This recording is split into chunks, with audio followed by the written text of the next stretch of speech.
मंडळी नमस्कार, मी सुशील कुलकर्णी. आपण पाहताय अॅनालायझर. महाराष्ट्राच्या विधिमंडळाचं अधिवेशन चालू आहे. दोन्ही सभागृहाच्या एकेका दिवसाचं कामकाज आता पुढे पुढे जात आहे.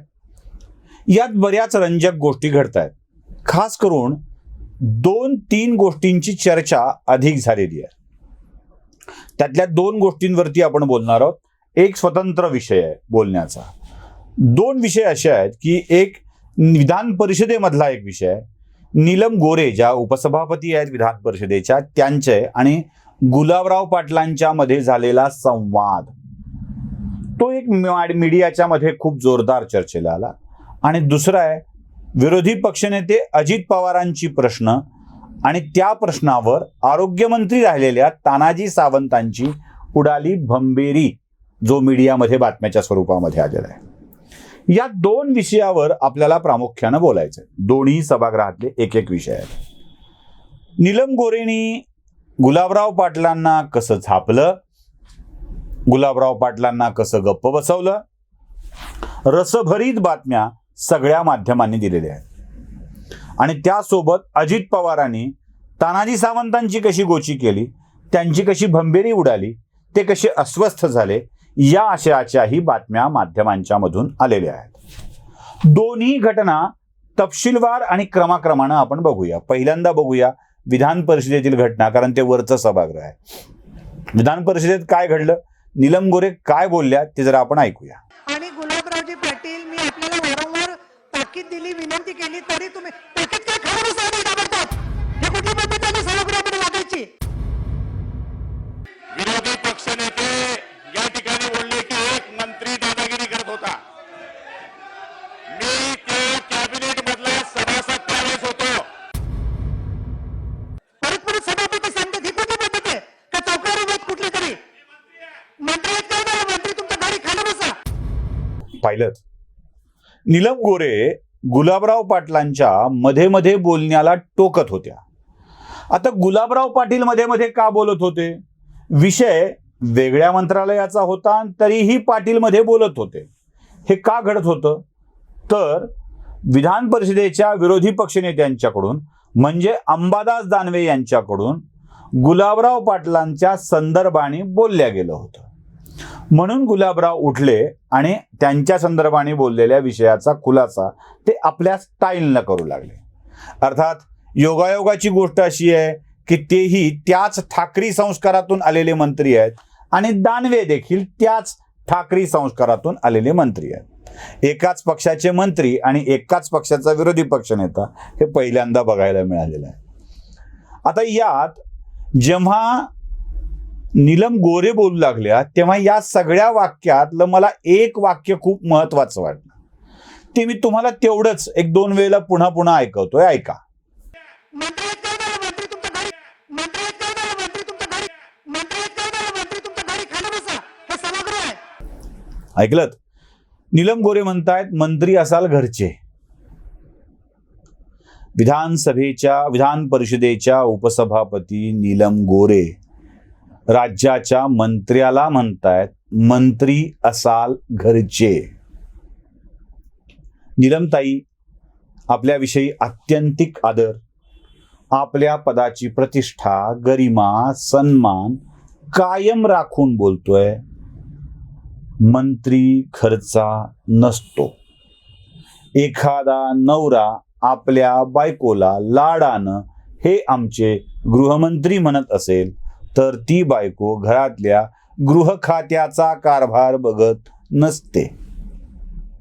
मंत्री घरचा नसतो, तर मंत्री राज्याचा, देशाचा असतो.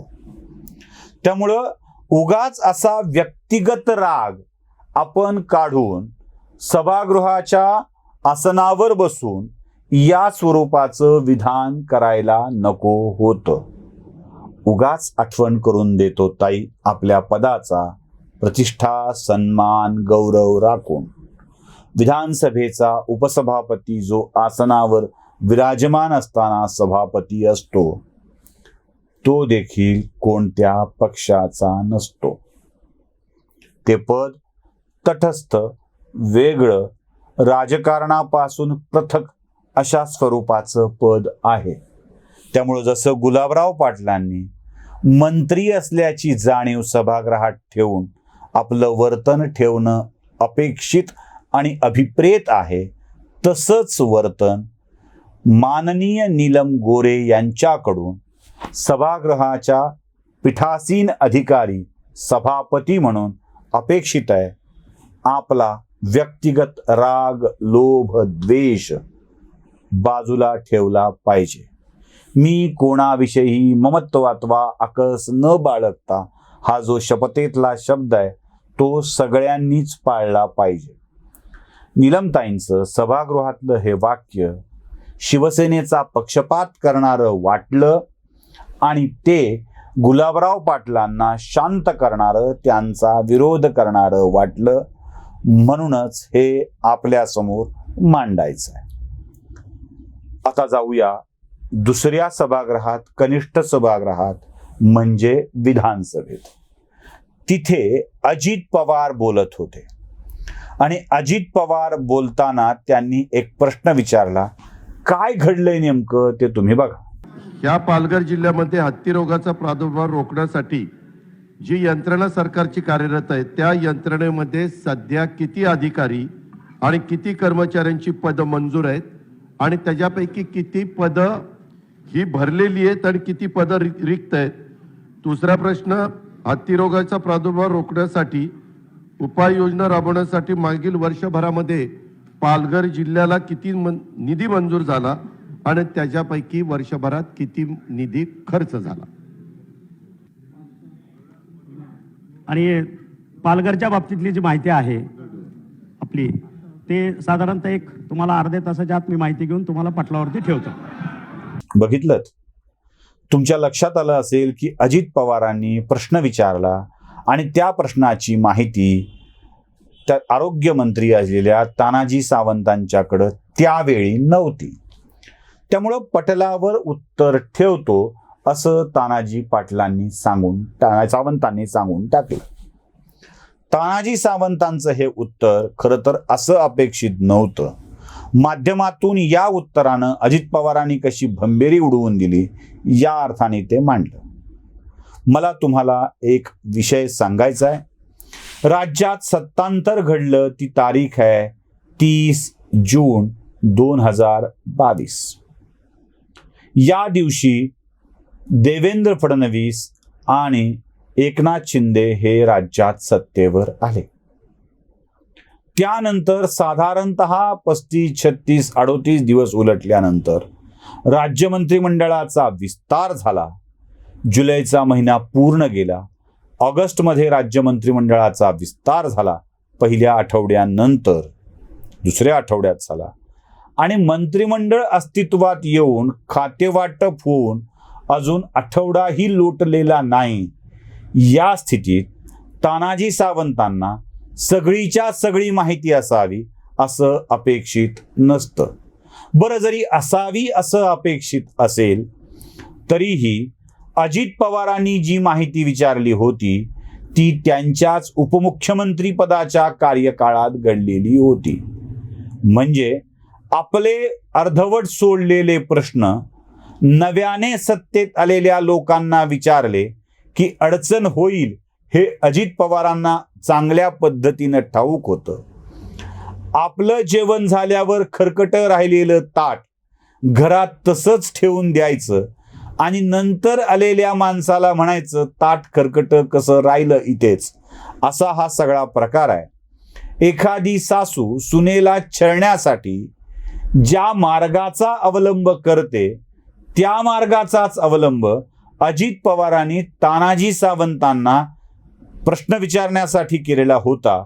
खरं तर रिक्त पद अथवा भरती या सगळ्या विषयाला जबाबदार मागच्या 2.5 वर्षाच्या कार्यकाळात सत्तेवर असलेलं सरकार होतं.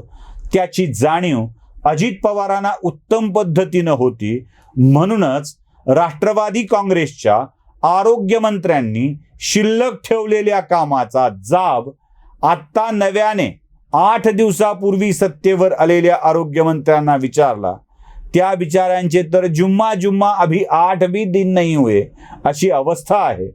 त्यात ते काय व्यवस्था करणार आणि काय काय सांगणार तुम्हाला. त्यामुळं तानाजी सावंत माहितीच्या दृष्टीनं निरंक होते, अज्ञानी होते. त्यामुळं त्यांनी ते स्पष्टपणे माहीत नाही असं सांगितलं. तानाजी सावंत तुमच्याच कार्यकाळात राहिले म्हणाले असते तर अजितदादांचे दात त्यांच्याच घशात घालण्याचा प्रकार झाला असता. पण तानाजी सावंतांनी सभागृहाची मर्यादा पाळत दादांच्या वरती पलटवार न करता माहिती देऊ असं सांगितलं. या तानाजी सावंतांचंच मोठेपणा आहे असं मला वाटतं आणि अजितदादांच्या विचारांचा कोतेपणा आहे असं मला वाटतं. या दोन्ही घटनांच्या मधून जी स्थिती समोर येते त्याविषयी विचार आपण करायचा आहे आणि निर्णय देखील आपणच घ्यायचा आहे. व्हिडिओ आवडला असेल तर लाईक, शेअर आणि सबस्क्राईब नक्की करा. धन्यवाद.